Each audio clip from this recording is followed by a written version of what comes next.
Bab 1. Mengetahui masa depan. Aku harus ke kantor catatan sipil mengurus perceraian. Bukannya aku pernah cerai 1 kali? Bukan. Itu di masa depan. Aku masih belum cerai. Sekarang lagi menghadapi hal yang terjadi di masa depan. Aku bisa lihat masa depan? Kota Samudera. Di dalam taksi. Seorang pria dan wanita duduk di jok belakang. Pria itu menundukkan kepala, tidak bersuara. Paras wanita itu cantik, tapi apa sedikit memar di wajahnya, rambutnya juga sedikit berantakan. Dia melihat keluar jendela dengan tatapan kosong. Teringat saat kuliah dulu, pria ini terus mengejarnya dan membuat berbagai macam janji padanya. Akhirnya, semua ingatan itu hancur berkeping-keping, berubah menjadi senyum putus asa dan ironis. Baru kemarin, Michael Lincoln bertengkar hebat dengan keluarganya, bahkan berkelahi dengan adiknya. Sebenarnya Charlotte Cahyadi sudah terbiasa dengan hal ini, tapi pertengkaran kemarin benar-benar memupuskan harapan terakhirnya. Karena saat Michael berkelahi dengan adiknya, yaitu Stephen Cahyadi, dia didorong oleh Stephen secara tidak sengaja, bagian belakang kepalanya terbentur, langsung pingsan dan baru sadar kembali 2 jam kemudian. Charlotte benar-benar takut. Takut akan ada yang mati kalau terus begini. Karena itu, dia memilih untuk bercerai. Sekarang mereka sedang dalam perjalanan ke kantor catatan sipil. Pemandangan di sekitar tidak berubah seperti saat mereka mengambil akta nikah beberapa tahun yang lalu. Jalan yang dilalui juga jalan yang sudah familiar. Hanya saja, yang mau diambil sekarang adalah akta cerai. Sungguh ironis. Michael mendongak, melihat ke arah wanita yang tampak sedih di sampingnya. Wajah dan tubuhnya penuh dengan memar dan luka, membuat hati Michael sangat sakit. Plak! Tiba-tiba Michael menampar diri sendiri dengan sangat kuat. Bajingan, dirinya memang seorang bajingan. Bangsat. Seorang istri yang begitu cantik, berbudi luhur, dan sangat tulus, malah harus mengalami banyak kekerasan selama beberapa tahun ini. Benar-benar pantas mati. Paman sopir terkejut oleh tindakan Michael. Charlotte juga tersadar kembali. Namun, dia hanya melirik Michael sekilas, lalu melihat keluar jendela lagi. Sudah berapa kali? Permohonan maaf yang konyol ini sudah jadi hal yang sangat lumrah. Anak muda? Paman sopir tidak tahan lagi, lalu berkata, sebenarnya, masalah dalam rumah tangga itu masalah sepele. Ia menikahi kita untuk menikmati kebahagiaan bersama kita. Apapun yang terjadi, kita sebagai pria nggak boleh mukul wanita. Paman sopir adalah orang yang sudah berumur. Dari saat Michael dan Charlotte naik mobil dan mengatakan tempat tujuan, dia sudah bisa menebaknya. Tidak disangka, ucapannya sungguh membuat Michael tertekan. Benar. Dulu saat Charlotte menolak para penggemarnya dan setuju untuk menikah dengannya, Michael tidak akan pernah melupakan tatapan mata Charlotte saat itu. Itu adalah harapannya terhadap masa depan, juga harapan terhadap dirinya sendiri. Kenapa? Kenapa dia bisa berubah jadi seperti sekarang ini? Walau nggak kaya raya, cuma bisa menjalani kehidupan biasa, tapi dia nggak pernah ngeluh dan sikapku malah begini. Saat memikirkan hal ini, hati Michael sangat sakit, terus menampar diri sendiri. Cukup! Akhirnya Charlotte bicara. Aku udah muak lihat aktingmu ini, dan aku udah kasih kesempatan berkali-kali, tapi akhirnya yang aku dapatkan adalah perlakuanmu yang makin keterlaluan. Sulit dibayangkan bahwa betapa marah dan kecewanya Charlotte saat mengucapkan kata-kata itu. Bagus kalau bisa berubah. Paman sopir melirik Charlotte secara diam-diam. Karena ia tidak tahu apa yang Charlotte alami sebelumnya, makanya ia hanya bisa membantunya sampai di sini. Sayangnya, sepertinya Charlotte tidak mendengarnya. 10 menit kemudian, taksi berhenti. Gedung tinggi kantor catatan sipil sudah terlihat. Michael hendak membayar ongkos taksi, tapi dia baru sadar bahwa dia tidak punya uang tunai. Di dalam OVO-nya juga hanya ada rupiah ke 3.000. Semua barang miliknya sudah habis karena dijadikan modal judi. Pak, ini ongkosnya. Charlotte memberikan rupiah 20.000 ke Pak sopir dan langsung turun dari mobil. Saat Michael hendak turun, paman sopir berkata, "Anak muda, mau cari di mana wanita sebaik itu? Kamu harus menghargainya. Jangan seperti aku yang salah jalan. Sekarang udah terlambat untuk menyesalinya." Michael ragu-ragu sejenak, lalu berkata, "Pak, belok kiri di persimpangan berikutnya." "Hah? Bukannya kamu mau turun?" Paman sopir sedikit bingung. "Aku memang mau turun, tapi Bapak harus belok kiri. Pokoknya nanti jangan lurus, oke?" Melihat ekspresi bingung paman sopir, Michael berkata lagi, "Kalau Bapak nggak percaya, gak masalah. Tapi setelah ditabrak, Bapak harus cepat keluar dari mobil, atau Bapak akan dilalap api." Selesai bicara, Michael turun dari mobil. "Dasar bocah, aku berbaik hati mengingatkannya. Dia malah mengutukku. Air susu dibalas air tuba, sial." Paman sopir mengira bahwa ucapannya tadi membuat Michael tidak senang. Ia pun tidak peduli dengan ucapan Michael, langsung melaju lurus ke depan. Tak jauh dari persimpangan berikutnya, sekitar 100 meter, kebetulan bertemu dengan lampu hijau. Namun, tepat di saat taksi melewati persimpangan, tiba-tiba sebuah mobil sampah datang dari jalur kanan. "Cigit!" Terdengar suara rem mobil. Setelah itu, terdengar suara hantaman yang sangat keras. Taksi ditabrak sampai terhempas sejauh belasan meter, hampir terbalik. Untung Pak sopir mengenakan sabuk pengaman dan yang tertabrak adalah bagian penumpang, maka ia tidak terluka parah. Di saat linglung dan pusing, tiba-tiba sopir teringat ucapan yang dikatakan oleh Michael saat turun tadi. Dia pun langsung membuka sabuk pengaman, segera turun dari mobil. Tepat setelah dia turun dari mobil, tangki bahan bakar mobil tiba-tiba terbakar.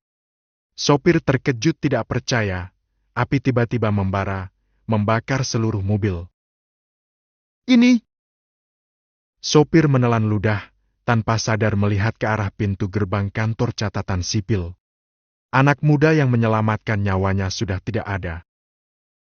"Dewa?" Kata ini muncul di benak sopir. Kantor catatan sipil. Ruang tunggu. "Kepalamu, yakin gak apa-apa?" Tanya Charlotte. "Ya, gak apa-apa," kata Michael. Bukan hanya tidak apa-apa, justru karena kejadian inilah membuat Michael tersadar, bahkan memiliki kemampuan untuk melihat masa depan. Charlotte merasa lega. "Baguslah kalau nggak apa-apa, aku bisa tenang." Tidak menunggu Michael bicara, Charlotte terus berkata, "Aku udah hitung, total utang 1,64 miliar rupiah, kita masing-masing tanggung setengahnya. Walaupun semua itu adalah utangmu, tapi biar bagaimanapun, kita ini suami istri, itu juga utang kita bersama.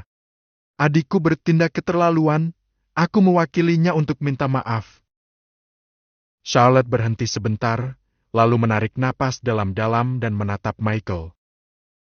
"Selin baru 4 tahun, biarkan dia ikut aku, anggap aja aku mohon padamu, oke?"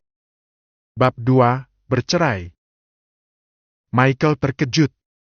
Selin Cahyadi adalah putri kandungnya dan Charlotte. Agar Selin tetap berada di sisinya, Charlotte yang dulunya sombong dan tidak mau mengalah, malah begitu merendahkan diri. Dosa apa yang sudah diperbuat? Apa kita benar-benar harus berpisah? Charlotte menahan diri, tapi akhirnya matanya merah, air mata mengalir tak terkendali. "Michael, kamu pernah bilang, kamu akan memperlakukanku dengan baik, mencintaiku selamanya, membuatku menjalani kehidupan yang paling indah, membuatku menjadi wanita paling bahagia di dunia. Aku gak menuntut banyak, cuma mau menjalani hidup dengan tenang, tenteram, dan bahagia bersamamu. Bagi orang lain, itu hal yang sangat mudah, tapi kenapa sulit sekali bagiku? Aku gak takut hidup susah, juga gak takut omongan para kerabat dan teman. Aku cuma ingin kamu bersikap lebih baik padaku dan Selin." Hati Michael hampir hancur saat melihat Charlotte menangis. Dia ingin memeluk wanita yang sudah dipukul dan dimarahi olehnya berkali-kali. Tapi saat dia mengulurkan tangan, Charlotte malah mundur beberapa langkah, seperti takut Michael akan memukulnya. Maaf, maaf. Michael mengepalkan tangannya erat-erat. Selain kata ini, dia benar-benar tidak tahu harus berkata apa. Sudahlah, di antara kita, yang paling gak bernilai adalah kata maaf. Charlotte menyeka air matanya. Tepat di saat ini, nomor antriannya sudah dipanggil. Ayo. Charlotte berjalan ke arah bagian pendaftaran, ekspresinya sangat rumit. Charlotte tampak ragu. Wanita yang malang ini masih mencintainya sampai sekarang. Charlotte! Michael bergegas mendekat, menarik lengan Charlotte. Beri aku satu kesempatan terakhir. Kalau aku, Michael Cahyadi, melakukan kesalahan lagi, aku akan mati disambar petir. Charlotte gemetar seketika. Segala hal yang terjadi di masa lalu muncul lagi di benaknya, membuat keraguan terakhirnya sirna. Kamu gak akan bisa berubah selamanya. Aku gak akan percaya lagi padamu. Charlotte tersenyum sedih. Dimulai dari Michael pertama kali memukulnya sampai sekarang, Charlotte benar-benar sudah memberinya kesempatan berkali-kali. Bagaimana hasilnya? Sifat manusia sangat sulit diubah. Charlotte, aku bersumpah, mulai sekarang, aku akan memperlakukanmu dan Celine dengan baik. Aku juga akan berusaha mencari uang. Tidak menunggu Michael selesai bicara, Charlotte sudah berjalan ke bagian pendaftaran. Dia menoleh ke belakang dan melihat Michael yang berdiri diam. Apa aku harus mati? Kamu baru puas? Saat mendengar ucapan ini, jangankan Michael, bahkan staf di bagian pendaftaran juga ikut mengerutkan kening dan menatap Michael dengan dingin. Mereka sudah lama bekerja di sini, sudah banyak mendengar berbagai macam alasan perceraian, memaksa wanita sampai seperti ini termasuk keterlaluan. Michael berjalan ke bagian pendaftaran, mengeluarkan berbagai dokumen dan kartu identitas. Tentu saja, dia tidak boleh memaksa Charlotte menuju ke jalan buntu. Wanita ini sudah mengalami terlalu banyak penderitaan dan ketidakadilan. Kalau terus memaksa, Charlotte sungguh bisa melakukannya. Tidak ada gunanya lagi mengatakan apapun sekarang, Charlotte bersikeras mau bercerai. Sepertinya ini adalah satu-satunya jalan keluar baginya. Karena udah gak bisa kembali lagi. Kalau gitu, mulailah hidup baru. Michael mengepalkan tangannya, berkata dalam hati. Charlotte, aku pasti akan berubah. Aku akan menebus segala penderitaan yang kamu alami selama bertahun-tahun ini. Saat berjalan keluar dari kantor catatan sipil, Charlotte menunduk dan melihat akta cerai di tangannya. Dia tidak merasa senang karena sudah berhasil menyingkirkan pria busuk ini, juga tidak merasa lega bisa menjalani kehidupan yang baru. Ia malah terlihat seperti kehilangan sesuatu yang paling penting, wajahnya sangat pucat. Charlotte berkata dengan tegar. Mulai sekarang, semoga kamu bisa menebus semua kesalahan yang udah kamu buat, jadilah seorang pria sejati. Mengenai ayah, paman dan bibi, mereka sudah tua. Kalau kamu gak mau mereka tahu tentang perceraian ini, aku bisa merahasiakannya. Terima kasih. Michael mengangguk. Sudah bercerai, tapi Charlotte masih memikirkan dirinya. Michael benar-benar sangat membenci dirinya sendiri. Charlotte sedikit terkejut dengan sikap Michael. Berdasarkan sifatnya, seharusnya sekarang Michael sangat emosi. Charlotte bahkan sudah siap untuk dipukul. Namun, Michael hanya melihatnya dengan tenang, tatapannya membuat Charlotte bingung dan serba salah. Kakak! Saat ini, seorang pria berlari mendekat. Dia adalah Stephen Cahyadi, yaitu adik Charlotte, adik ipar Michael. Perkelahian dengan Michael kemarin membuat sisi kiri wajah Stephen sedikit merah dan bengkak, sekarang masih belum pulih. Sudah cerai! Stephen langsung mengambil akta cerai dari tangan Charlotte, tertawa keras dan berkata, Bagus, bagus sekali. Akhirnya cerai. akhirnya bisa menyingkirkan berdebah ini. Selesai bicara, Stephen menendang perut Michael. Michael terhuyung dan mundur beberapa langkah, lalu terjatuh ke lantai. Yo, gak menghindar? Stephen mencibir. Bajingan, dulu aku buta, malah membujuk kakakku untuk menikahimu. Lihat tampangmu, pengemis aja masih lebih baik darimu. Kalau bisa kembali ke masa lalu, walau harus mati, aku tetap gak akan membiarkan kakakku menikahi sampah sepertimu. Michael menunduk dan tidak bersuara. Dia tahu Stephen menunggu di sini karena cemas dia akan memukul Charlotte lagi. Stephen menyebutnya sampah, itu sungguh tidak salah sama sekali. Michael bahkan berharap Stephen bisa menendangnya beberapa kali lagi, anggap saja sebagai pelampiasan amarah dari kedua kakak adik ini. Michael, aku beritahu, sekarang kamu udah gak punya hubungan lagi dengan kakakku. Kalau masih berani mengganggunya, aku akan membunuhmu. Stephen tidak berniat untuk menendangnya lagi. Selesai bicara, dia menarik Charlotte dan pergi. Michael bangkit setelah melihat taksi mereka perlahan-lahan menghilang dari pandangannya. Charlotte, tunggu aku. Kali ini, aku gak akan mengecewakanmu. Bab 3. Sumber dari segala kebahagiaan dan keindahan adalah materi. Dan materi itu, tentu saja uang. Tidak peduli betapa menyakitkannya karena bercerai dengan Charlotte, Michael tetap harus memikirkan masa depan. Kalau ingin Charlotte kembali, maka harus membuatnya melihat perubahan dirinya. Kalau tidak memiliki apapun seperti sekarang ini, bahkan punya banyak utang, ia tidak akan bisa membahagiakannya. Harus berpikir bagaimana mendapatkan uang. Sampai saat ini, barulah Michael memperhatikan kecelakaan yang terjadi di kejauhan. Paman sopir yang baik hati itu tidak ada di lokasi kejadian. Setelah memastikan tidak ada orang yang terluka atau meninggal, Michael baru merasa lega. Mungkin paman sopir itu teringat pada ucapannya, makanya bisa selamat. Dan ini juga membuktikan bahwa prediksinya terhadap masa depan adalah benar. Michael tidak peduli bagaimana ia mendapatkan kemampuan memprediksi masa depan sekarang, dia hanya ingin memanfaatkan kemampuan ini untuk segera mendapatkan uang dan melunasi semua utang agar tidak melibatkan Charlotte. Saat sedang memikirkan masalah utang, ponselnya berdering. Michael melihat ponselnya, terdapat tulisan perusahaan keuangan Hanafi di layar ponsel, yaitu kreditur dari pinjaman tinggi senilai 1,64 miliar rupiah miliknya. Michael, masih ada 3 hari, apa udah siapkan uangnya?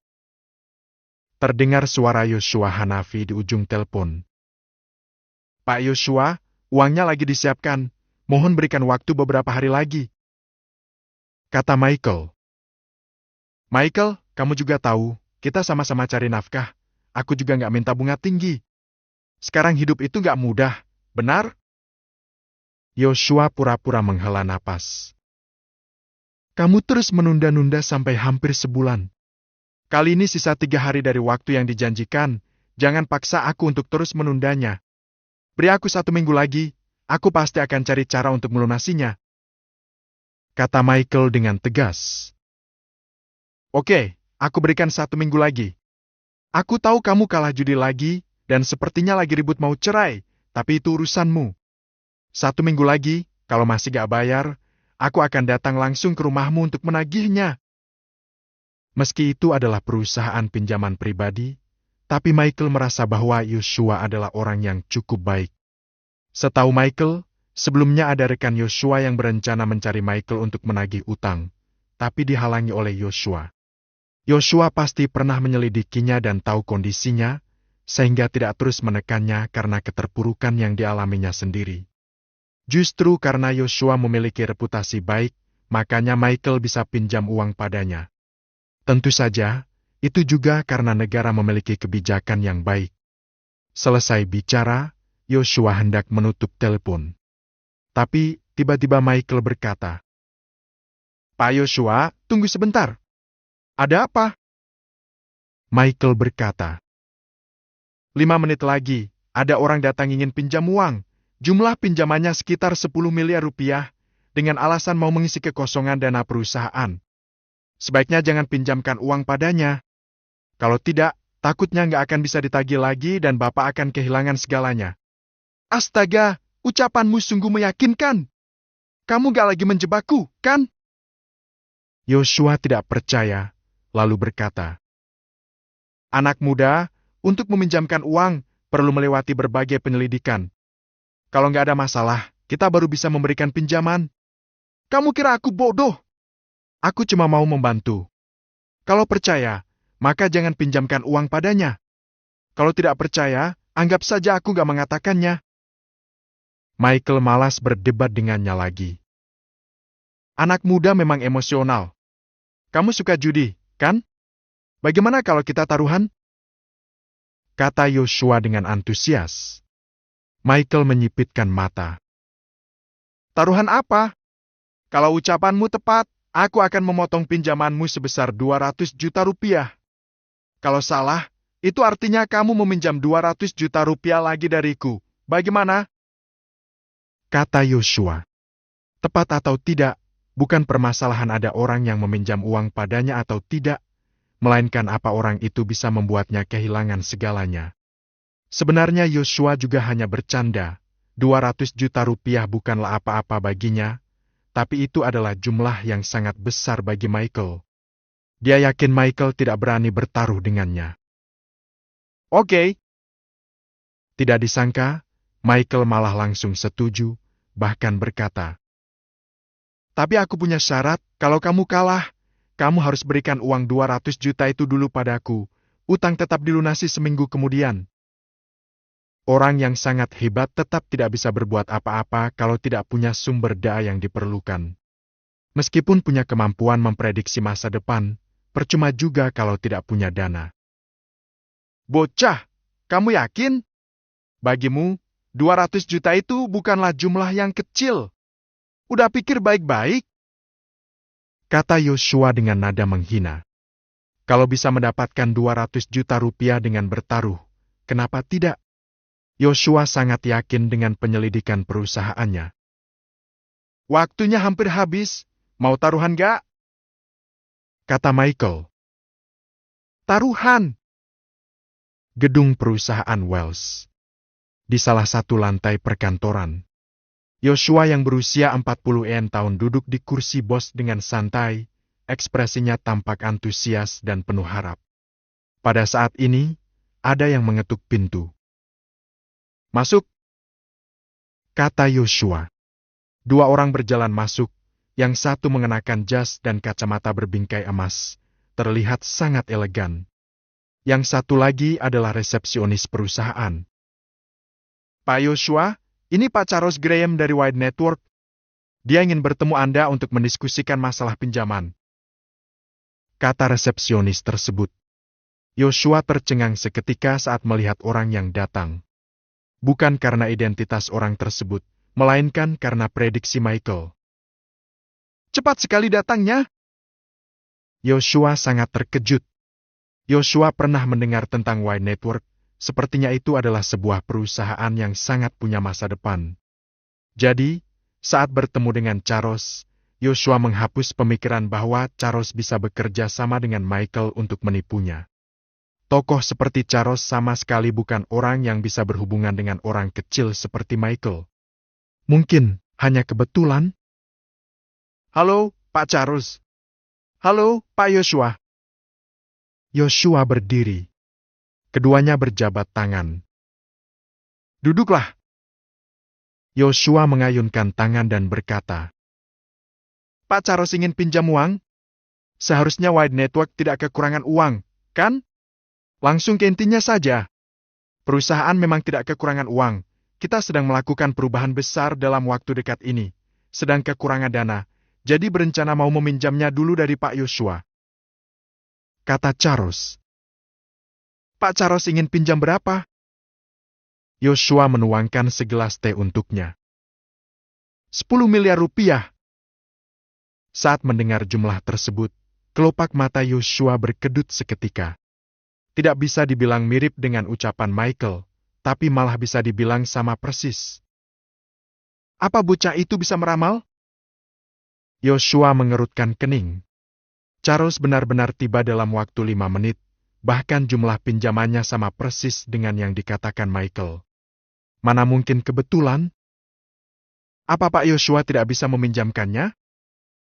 Charles mengira Yosua yang merasa kesulitan, maka berkata dengan percaya diri. 10 miliar rupiah, waktunya 3 bulan. 3 bulan kemudian, total beserta bunganya adalah 12 miliar rupiah. Perusahaan keuangan Hanafi termasuk perusahaan pinjaman pribadi, tapi bukan rentenir. Kalau bukan Charles sendiri yang mengatakan tentang bunga 2 miliar rupiah selama 3 bulan itu, Yosua juga tidak berani minta. Tidak diragukan lagi, dia adalah seorang klien besar. Tapi semakin seperti itu, Yosua semakin merasa tidak tenang. Saat melihat tampang Charles yang percaya diri, ucapan Michael muncul lagi di benak Yosua. Pak Charles, 10 miliar bukan jumlah yang kecil. Selain itu, perusahaan juga bukan milikku sendiri. Untuk pinjaman yang begitu besar, mungkin aku harus berdiskusi dulu dengan manajemen senior lainnya. Yosua minum seteguk teh. Skala keuangan perusahaan Hanafi terlalu kecil. Kalau 1,6 atau 2 miliar rupiah, itu tidak masalah. Tapi kalau 10 miliar rupiah, itu sudah merupakan sebagian besar dari modal operasional perusahaan. Meskipun bunga yang ditawarkan Charles sangat tinggi, tapi Yosua tetap harus mempertimbangkannya dengan hati-hati. Kelihatannya aku terlalu memandang tinggi perusahaan keuangan Hanafi. Waktu sangatlah berharga. Berhubung Pak Yosua tidak bisa meminjamkannya, jadi lupakan saja. Charles segera bangkit dan berjalan keluar, mengejutkan Yosua. Dia adalah klien yang sangat besar. Yosua hendak menghentikannya, tapi ucapan kehilangan segalanya terus berputar-putar di telinganya. Sampai Charles benar-benar pergi, Yosua juga tidak menghentikannya. Apa aku gila? Malah percaya dengan omong kosong bocah itu? Yosua mengisap rokoknya dengan marah. Kalau dulu, dia tidak mungkin membiarkan klien sebesar itu pergi begitu saja, terlebih lagi seseorang seperti Charles yang cukup terpandang di masyarakat, ditambah lagi dengan prospek wine network yang begitu bagus, kemungkinan besar tidak akan mengalami kerugian. Yosua mengambil ponsel, menghubungi Michael. Dasar bocah, ucapanmu sungguh tepat, kata Yosua sambil menggertakkan gigi. Michael sedikit tersenyum di ujung telepon. Kelihatannya, Pak Yosua sudah membuat keputusan yang paling tepat. Dia sombong, aku juga malas meladeninya, kata Yosua lagi. Pak Yosua tenang aja, besok bisa kita lihat bagaimana hasilnya. Mata Michael berbinar. Aku harap kamu gak menipuku. Bunga yang dia tawarkan adalah 2 miliar rupiah selama 3 bulan. Setelah menutup telepon, Yosua yang ekspresinya sangat tidak rela memanggil asistennya lagi. Mulai sekarang, terus perhatikan Wide Network. Kalau ada apa-apa, segera beritahu aku.